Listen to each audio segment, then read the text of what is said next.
Hi friends, मैं चंदन राज। आज हम बात करने वाले हूँ प्लासेंटा के बारे में। जैसे कि मैंने प्रीवियस क्लासेस में मैं आपको बताया था कि प्लासेंटा होता क्या, इसमें ब्लड सर्कुलेशन किस तरह से होते हैं, उन सभी के बारे में बताया। अगर आप हमारे चैनल में अगर आप न्यू हैं तो प्लीज डिस्क्रिप्शन में ये दोनों वीडियो जो दिए हुए प्लीज आप इसे जरूर देखें ताकि आपको अच्छे से समझ में आए और आप इजिली तरीके से कोई भी क्वेश्चन को आप सोल्व कर सकते हैं।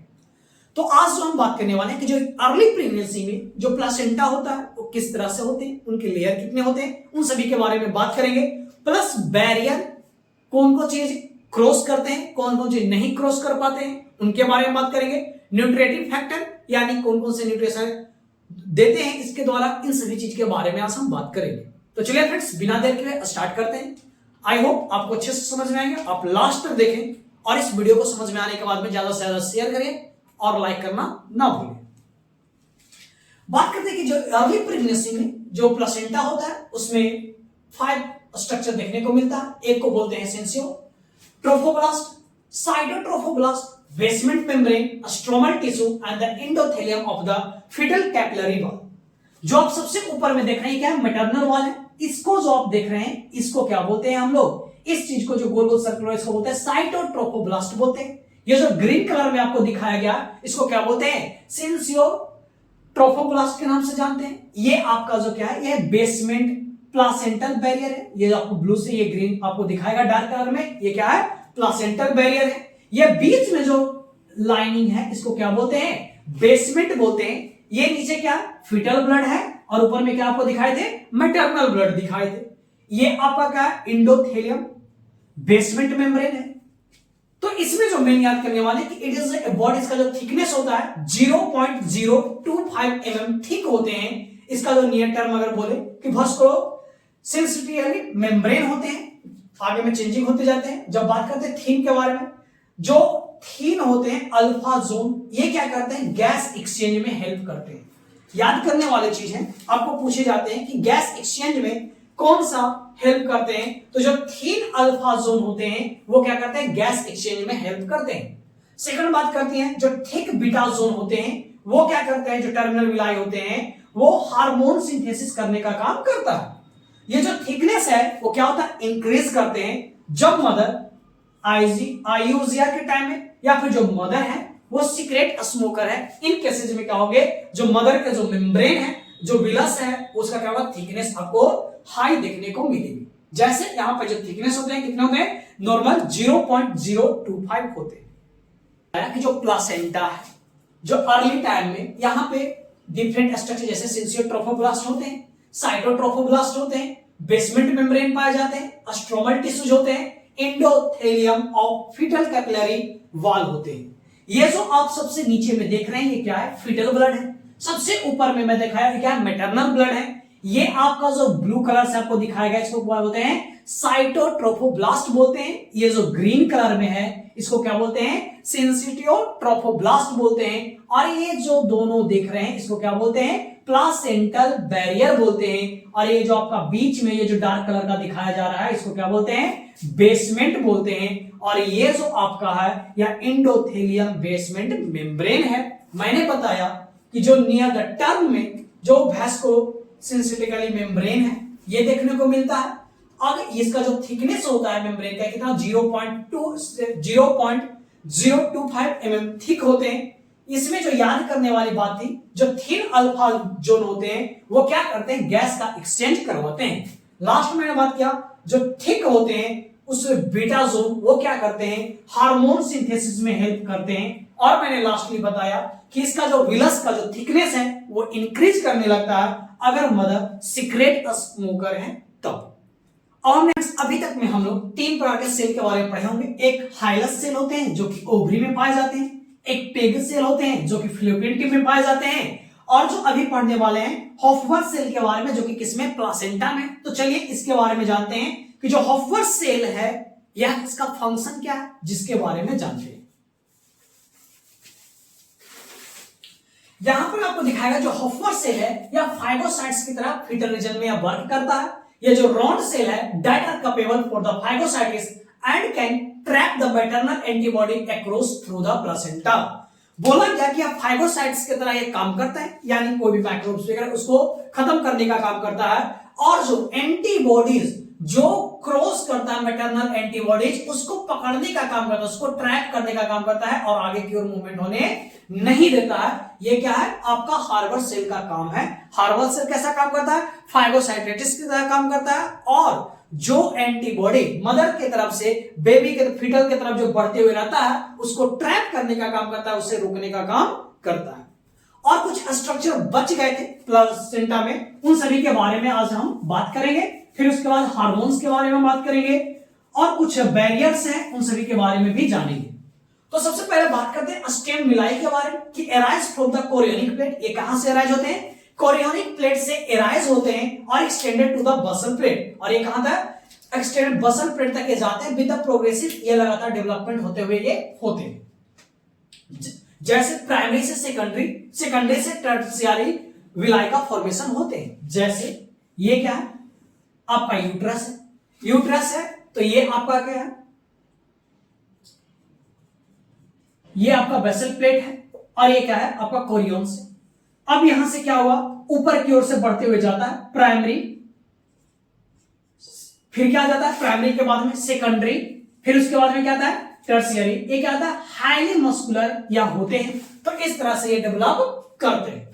बात करते हैं फंक्शनल यूनिट ऑफ प्लासेंटा के बारे में जिसको फीटल कोटिलोडेंस बोलते हैं, जो कि प्लासेंट या फिर प्लासेंटो के नाम से इसको जानते हैं, which is derived from the major primary stem villi, जो कि कहां से बनते हैं? यह प्राइमरी स्टेम विलाई है, यहां से फॉर्मेशन करते हैं।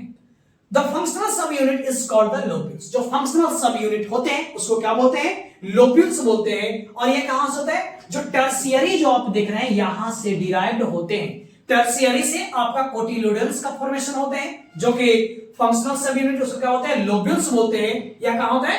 टर्शियरी स्टेम विलाई से इसका फॉर्मेशन होता है। स्ट्रक्चर रह गए थे जिनके बारे में बात करते हैं, जैसे स्टेम विलाई के बारे में। ये आपका क्या? ये arises from the chorionic plates and extended to the basal plate. ये क्या होता है? एराइज होता है कोरियोनिक प्लेट से और एक्सटेंड कहां तक जाते हैं? बसल प्लेट तक जाते हैं। ये प्रोग्रेसिव डेवलपमेंट होते हुए रहता है, जैसे प्राइमरी से सेकेंडरी विलाई में, सेकेंडरी विलाई से टर्शियरी विलाई में। जैसे ये आपका क्या है? यूट्रस है। ओके, ये आपका क्या है? बेसल प्लेट हो गया और ये क्या हो गया? आपका कोरियोनिक विलाई हो गया।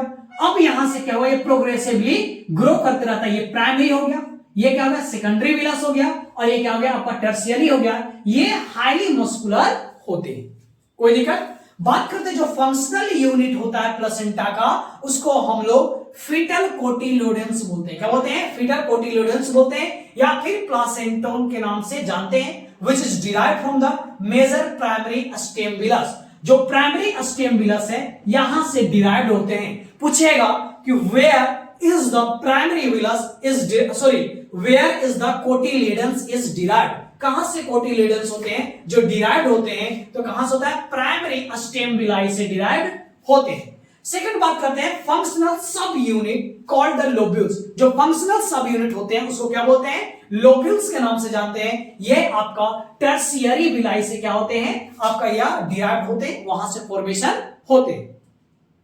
मैं अभी तक करती जो about 60 stem villi in the human placenta. जो ह्यूमन प्लेसेंटा है उसमें अबाउट 60 स्टेम विलाई पाए जाते हैं और जो ईच कोटिलेडन्स होते हैं कम से कम कितना होते हैं? 15 से 29 कोटिलेडन्स टोटल होते हैं। प्रत्येक कोटिलोडेंस में 3 से 4 मेजर विलाई पाए जाते हैं। अगर मानो नॉर्मली हम कितना लेते हैं? 20 अगर कोटिलोडेंस लेते हैं और प्रत्येक कोटिलोडेंस में कितने पाए जाते हैं? 3 से 4 मैक्रो विलाई पाए जाते हैं। अगर 3 को लेकर चलते हैं तो कितना पाया जाएगा? 60। आपका 60 नंबर में स्टेम विलाई पाए जाएंगे। कोई दिक्कत यहां तक? अब हम बात करते हैं प्लासेंटा मेम्ब्रेन एंड बैरियर के बारे में कि प्लासेंटा से कौन कौन चीज क्रॉस होते हैं और क्या क्या चीज क्रॉस नहीं होते हैं, जिसके बारे में बात करते हैं।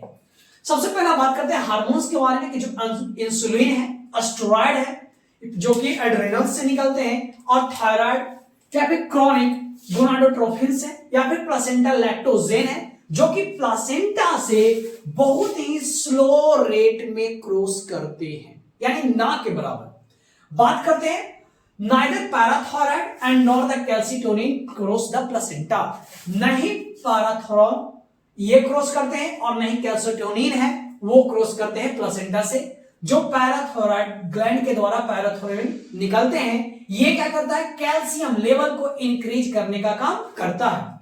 और जो कैल्सिटोनिन है ये क्या करता है, ये थायराइड ग्लैंड से क्या होता है, सिक्रीट होता है, जो कि C cell of the parafollicular cell है। थायराइड ग्लैंड के जो पैराफोलिकुलर सेल है वहां से इस कैल्सिटोनिन का सिक्रीशन होता है। ये आपके प्लासेंटा से क्या होता है, क्रॉस नहीं करते हैं। ये क्या करता है, कैल्शियम लेवल को डिक्रीज करने का काम करता है। तो न ही बढ़ाने वाला क्रॉस करता है और न ही कम करने वाला क्रॉस करता है। अगर बढ़ाने वाला अगर क्रॉस कर जाता तो क्या होता है कि जो बेबी है, जो फिटस है, उसमें कैल्शियम का लेवल इंक्रीज कर जाता। अगर ये कमने वाला होता तो पता चलता है कि उसका कैल्शियम का लेवल कम हो जाता, जिसके कारण से बोन माल्फॉर्मेशन वगैरह देखने को मिलता। बात करते हैं हेपारिन के बारे में कि जो हेपारिन क्या है, यह सेफ एंटीकोगुलेंट है जो कि प्लासेंटा से, ये क्या जो हेपारिन है ये क्या होता है, जो या because not cross the placenta. तो बात करते हैं हेपारिन के बारे में। जो हेपारिन है ये क्या है, सेफ एंटीकोगुलेंट है या प्लासेंटा को क्रॉस नहीं करता है। कौन, हेपारिन। इसीलिए हम लोग प्रेगनेंसी के टाइम में एंटीकोगुलेंट के रूप में हेपारिन का यूज करते हैं। हम लोग वारफारिन का यूज नहीं करते हैं। वारफारिन का यूज इसलिए नहीं करते हैं क्योंकि वो क्या कर जाता है, प्लासेंटा को क्रॉस कर जाता है, इसलिए हम लोग वारफारिन का यूज नहीं करते हैं। बात करते हैं high molecular weight more than the 500 Dalton's. अगर जिसका मोलिकुलर वेट 500 डाल्टन से अगर ज्यादा रहेगा तो वो प्लासेंटा से क्रॉस नहीं करेगा। तो यहां तक में आपको कोई भी दिक्कत नहीं होना चाहिए। आपको कैसा लग रहा है फ्रेंड्स, कमेंट करके जरूर बताइएगा और इस वीडियो को ज्यादा से ज्यादा शेयर करेगा आपको समझ में आ रहे हैं तो। और प्लीज डिस्क्रिप्शन में जो ये दोनों वीडियो दिए हुए हैं जरूर देखें ताकि आपको अच्छे से समझ में आए। बात करेंगे मैटरनल इन्फेक्शन के बारे में, जो कि मदर से बेबी की तरफ में ट्रांसफर हो जाए उसके बारे में बात करेंगे। तो जो maternal infection during the pregnancy by the virus के थ्रू जो होता है वो रूबेला होता है। कौन होता है, रूबेला होता है। और यह रूबेला सबसे मोस्ट डेंजरस वायरल इन्फेक्शन है जो कि स्पेशली फर्स्ट ट्राइमेस्टर में देखने को मिलता है। सेकंड बात करते हैं बैक्टीरियल के बारे में कि बैक्टीरियल में ट्रिपोनेमा पैलिडम थे जिसके कारण से क्या होता है, सिफिलिस होते हैं। ट्यूबरकली बैसिलस है जिसके कारण से ट्यूबरकुलोसिस होते हैं। एंड मलेरिया पैरासाइट जिसके मलेरिया होते हैं। इन सभी जो डिजीज हैं वो मदर से फीटस में ट्रांसफर होते हैं। एक बार फिर से मैं बोल रहा हूं कि जो वायरल इंफेक्शन है उसमें आपका रूबेला है, ये बहुत ही ज्यादा अफेक्ट करता है, खास करके फर्स्ट ट्राइमेस्टर में। और जो बैक्टीरियल है उसमें ट्रेपोनम पैलिडम जो कि सिफिलिस कॉज करता है, एंड द ट्यूबरकली बैसिलस जो कि ट्यूबरकुलोसिस कॉज करता है, और जो मलेरिया पैरासाइट है वो क्या करता है, मलेरिया कॉज करने का काम करते हैं। इन सभी जो है या मदर से फीटस में ट्रांसमिटेड होते हैं। बात करते हैं almost any drug used in the pregnancy can cross the placenta barrier and may have the deleterious effect on the foetus. बोला गया कि जो अगर हम लोग क्या करते हैं, जैसे मदर ऐसे को अगर फीवर वगैरह होता है तो क्या कहते हैं, डायरेक्ट जाकर काउंटर से क्या होते हैं, दवाई मेडिसिन हॉल से लेते हैं और वो दवाई को खा लेते हैं। अगर वो जो प्लेसेंटा बैरियर को अगर वो क्रॉस कर जाएगा तो बच्चे में इफेक्ट देखने को मिलेगी, उसमें कुछ ना कुछ वो डिमेरिट कॉज कर देगा। तो इसलिए बिना डॉक्टर के सलाह एडवाइस के हम क्या करना है, प्रेगनेंसी के टाइम में कोई भी मेडिकेशन वगैरह का यूज नहीं करना है। तो अवॉइड ओटीसी कहने का मतलब over the counter, direct word सीधे गए और मेडिसिन वाले दुकान से क्या करें, मेडिसिन को ले लिए। अब उनको भी नहीं पता है कि कौन सा टेरिटोजेनिक मेडिसिन है और कौन सा नहीं है। अगर कोई 5 में से एक दवाई आपका टेरिटोजेनिक रह गया, यानी वो क्या करेगा, बच्चा पे आपके इफेक्ट शो करेंगे। बात करते हैं इम्यूनोलॉजिकल फंक्शन के बारे में कि जो आईजीजी है या taken by the endocytosis from the maternal circulation and it transfer to the foetus by exocytosis. Exocytosis करने का मतलब कि मदर से आया और बच्चे के ऊपर में आके ऐसे छोड़ दिया, तो इसको क्या बोलते हैं, ऑक्सोसाइटोसिस बोलते हैं। यानी मदर के द्वारा कौन कौन से आते हैं, तो 5 प्रकार का आते हैं, आईजीजी, आईजीए, आईजीएम, आईजीडी और आईजीई। जो आईजीजी है ये प्लेसेंटल बैरियर को क्रॉस करवाता है, एंड आईजी है ये सिक्रेशन को शो करता है, और जो आईजीएम है ये इंफेक्शन को शो करता है, और जो आईजीई है ये एलर्जी को शो करता है। तो यहां तक में आपको कोई भी दिक्कत नहीं हुए होंगे। अब हम बात करते हैं न्यूट्रिटिव फंक्शन के बारे में, जैसे प्लासेंटल फंक्शन के बारे में कि प्लासेंटल फंक्शन में क्या क्या होते हैं। जैसे कि हम लोग शुरू में जानते थे कि जो भी न्यूट्रिशन वगैरह चाहिए या फिर एक्सचेंजेज ऑफ गैसेज हो, ये सभी प्लासेंटा के थ्रू जो अम्बिलिकल कॉर्ड थे उसके थ्रू डायरेक्ट फीटस से होते थे, जिसके बारे में आपको मैंने पहले ही बताया। तो चलिए एक बार उसको हम देख लेते हैं, रिव्यू कर लेते हैं कि जो transfer of the nutrients and the best product between the mother and fetus, या मदर से फीटस के बीच में किसके रिस्पायरेशन हो गया, एक्सक्रिएशन हो गया, न्यूट्रिटिव फंक्शन हो गया, इन सभी होते हैं मदर्स और फीटस के बीच में। अब बात करते हैं कि रिस्पायरेटरी मूवमेंट्स जो होते हैं वह 11th वीक में आपको देखने को मिलते हैं। इसमें कोई भी एक्सचेंज ऑफ गैसेस देखने को नहीं मिलता। Intake of oxygen and the output of CO2, या किसके जो ऑक्सीजन का लेना और कार्बन डाइऑक्साइड को छोड़ना, या किसके कारण से होता है, सिंपल डिफ्यूजन के द्वारा होता है। बात करते हैं जो O2 सप्लाई होता है वो फीटस को, वो 8 ml पर kg के हिसाब से पर मिनट चाहिए। क्या चाहिए, अगर बच्चा अगर मानो 2 kg का है तो उसको कितना चाहिए, 8 to 16 ml पर मिनट चाहिए। अगर 3 kg का है तो 8 3 24 ml पर मिनट चाहिए O2 सप्लाई जो फीटस है उसको। बात करते हैं जो एक्सक्रीटरी फंक्शन है, वो बेस्ट प्रोडक्ट यूरिया या फिर यूरिक एसिड हो गया, क्रिएटिनिन हो गया, या फिर कोई और एक्सक्रीटेड सब्सटेंसेज है, वो आपके सिंपल डिफ्यूजन के द्वारा क्या होते हैं, एक्सक्रीटेड होते हैं। जैसे जो सॉल्यूट है ये हाई प्रेशर से लो प्रेशर की ओर क्या करते हैं, मूव करते हैं, और इसी तरह से क्या होता है, एक्सक्रीटेड होने का काम करते हैं। बात करते हैं जो इंडोक्राइन फंक्शन है, इसमें जो स्टेरॉइड और पेप्टाइड्स दोनों प्रोड्यूस होते हैं। अब हम फ्रेंड्स बात करने वाले हैं, सबसे लास्ट टॉपिक है प्लेसेंटा का न्यूट्रिटिव फंक्शन, जो कि बहुत ही ज्यादा इंपॉर्टेंट है, जिसके बारे में बात करेंगे और नेक्स्ट लेक्चर में हम मिलेंगे। उसमें हम देखेंगे अम्बिलिकल कॉर्ड के बारे में और एमनियोटिक फ्लूइड के बारे में बात करेंगे। तो इसलिए फ्रेंड्स आप हमारे बेल आइकन को जरूर ऑन कर दें, क्योंकि आपका ओबीसी का पूरे लेक्चर स्टेप बाय स्टेप आपको मिलेंगे।